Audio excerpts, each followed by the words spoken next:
Today we have Bob Brett, one of the most reputable tennis coaches in the world. Has obviously coached Boris Becker, Goran Ivanisevic, to name a few, Mario Ancic, and more recently Marin Cilic. But he has been recently hired by Canada, the federation, since 5 years ago. Since 5 years ago, great. To basically oversee, boys and girls 12 and under and boys 14 and under. Yeah. Correct? Yes. So this is definitely somebody that has a lot of knowledge and experience in the matter, and we're going to ask him a few questions. So the first question that comes to mind is, there seems to be a lot of countries represented at this tournament, at the BNP Paribas Cup. Do you think it's important for young players who are trying to develop their game to be exposed to international tennis, more so than national tennis?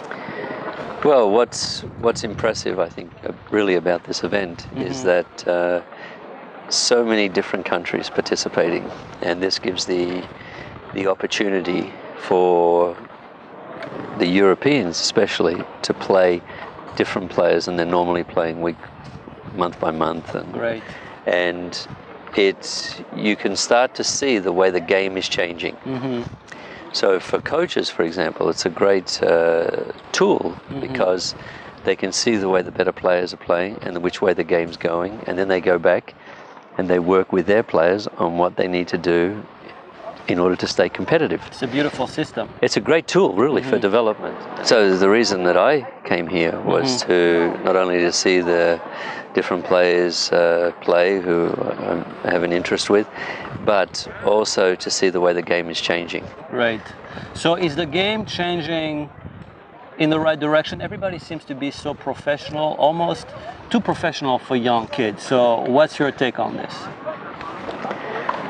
Well, there's certainly a focus on making young players small professionals. I think it's very important to find a balance with this.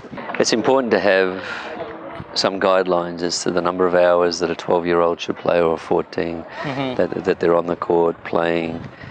Also the physical training that they do, and also time off, number of tournaments. Really understanding that, and that I believe is being neglected in some areas, because you start to see some players that are overdeveloped at a young age, and then they're burnt out and they leave the game. I think one of the goals in the game is to really see if they can become professional players and build that progress over a period of time. And then it's a matter of also slowly adding parts to the game. One of the things that's actually quite impressive with the players is the way they hit the ball, the way they get the speed in the shot, the consistency. The consistency is really important. But the part that really a lot of them lack, and which is going to be necessary when they're older, is how you take advantage of short balls, how you can come in and finish. They're all going to be relevant in order to be competitive at a higher level. And so that transition game is just key. Yes, and if maybe someone's going to be okay at 100, whatever, and some people are going to be satisfied with that. But really one of the goals, I believe, in coaching is to see how a player can be competitive with the best 5 in the world. And it actually doesn't matter which ages you go through, just to see what then needs to be done and what adjustments, and also can be in the training, in the fitness, or on the court. Can be the way they approach. Sometimes you can see a player growing up as a 12-year-old just pushing, making sure they have consistency. And if this just continues, then they struggle when the game has more power and they don't have anything that is really putting the other player under pressure, or taking time away from the opponent, or being able to, as you said, that transition game. Excellent. Well, as I said, my first impression is that all these players are mostly mature, probably more mature than kids of their age. But you also see some tendencies that are not so, appealing. You have a lot of screaming and gamesmanship going on. What's your take on this? Do you think that that's something that will change as they get older, or is that something that is just, part of the game to stay? Well, one thing, a lot of players are now they go overseas to academies. Okay. And they train 4 hours a day. At this age, it's too much. Okay. Because then what do you add? And this is important. The other thing in terms of on-court behavior, that needs to be controlled. Sure. But it's not necessarily... The players imitate what they believe is acceptable behavior from professional players, but it actually doesn't help. Or it doesn't happen like that. Or it's they imitate other players who are very good in their year. I see. So if you find a 13-year-old will copy another 13-year-old. So they have their role models basically within their own age group. Yes, and is it interesting? It's interesting coming here and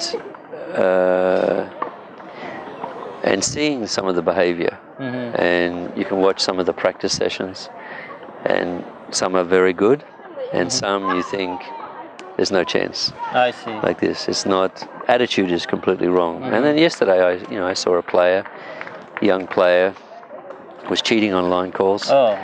Also changed the score. Changed the score in the middle of the match. Yeah, he was losing, and changed the score and said, "No, it's this score."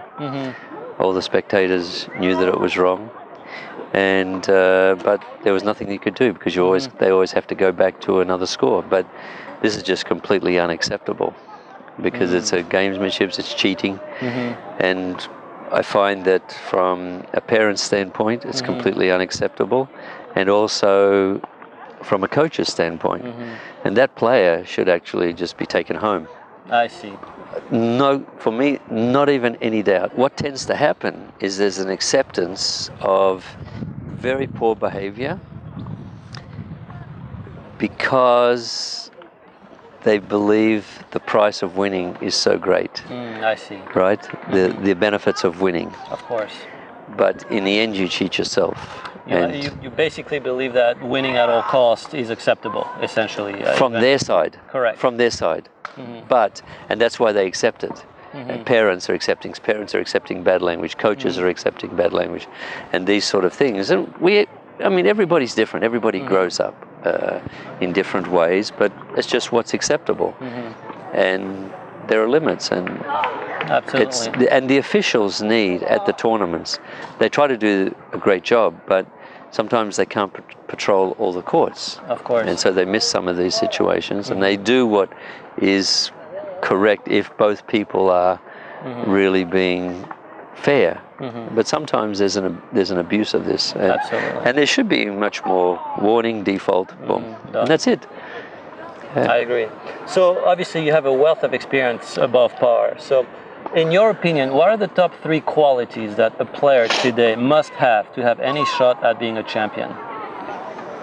Well, I will give you 5 qualities of a champion. 5. Excellent. I like that. The first one is of course, to have a world-class talent, ability. It's ability to learn. It's the ability to find the right position in the court. To see those intuitive skills as well. That's the first one. And the second point is really to be able for the player to play their best when it counts the most. I see. And so really coming through under pressure. Right. Doing what needs to be done at the right moment. Taking advantage of opportunities and being able to deliver at that right moment. Phenomenal. The third thing is really to be able to push oneself. And it's partly to do those difficult things, but it's also training as they get older. It's also behavior, pushing oneself to do the right thing. Would you think that has to do with passion? Passion for the game and just... It's character. It's character. Yes, it's character, being able to push oneself.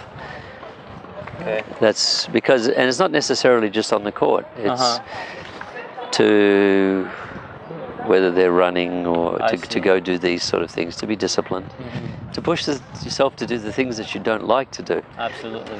Which is common for everybody, you know. And the other thing is to overcome difficulty. And as they go through their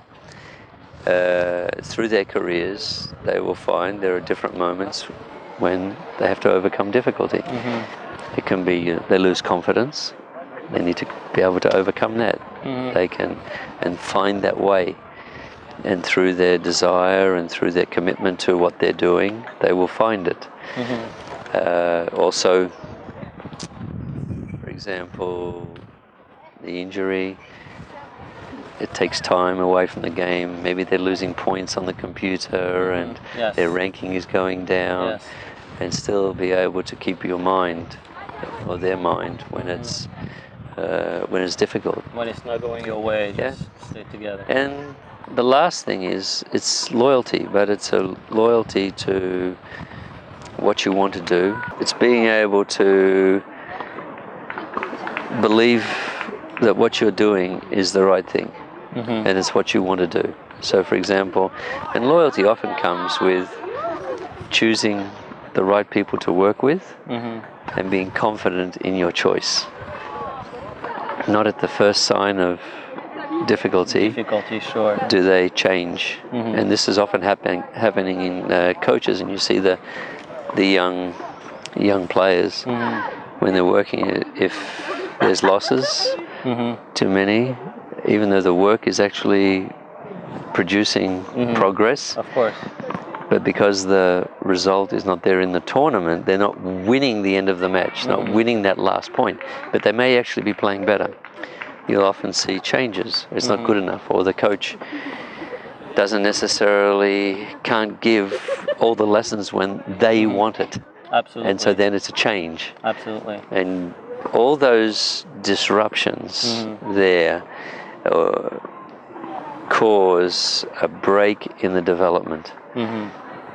And you will find that the best players in the end have had few coaches.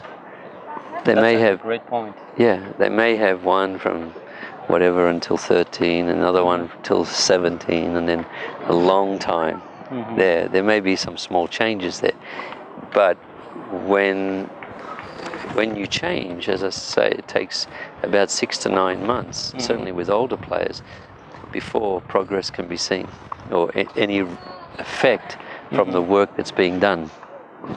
And so I would question a lot of time the choices made by people to change, because it seems that one coach has a better result with another player. So, oh my gosh, I have to change. I have to change to this coach. This coach has got the magic potion. Absolutely. And that is something to be very cautious with. And it's tempting for parents, it's tempting for children to complain. And a coach may say something that is not what they want to hear, but it's what they need to hear. Do you run away from that or not? Well, I am very thankful for your time. This has been just an incredible, insight into what you think about professional tennis and youth tennis, and it's just incredible content. To personally thank you and wish you a lot of good luck for the players that you're watching here and for the future. No, thank you. But it's a wonderful tournament, and everything that they've done in bringing all the international players around, giving everyone the opportunity to compete like this, the service that they provide is really fantastic. I hope that all the children appreciate it, not only today, because I know that when they're much older they will have appreciated actually the opportunities that they had. I totally agree. Being in one place with, about 60 different countries represented in this venue. You don't find that in most conferences at the corporate level. Exactly. So this is just a terrific opportunity. So I want to thank you again for your time, and hopefully we'll get the chance to talk to you again. Thank you. Right.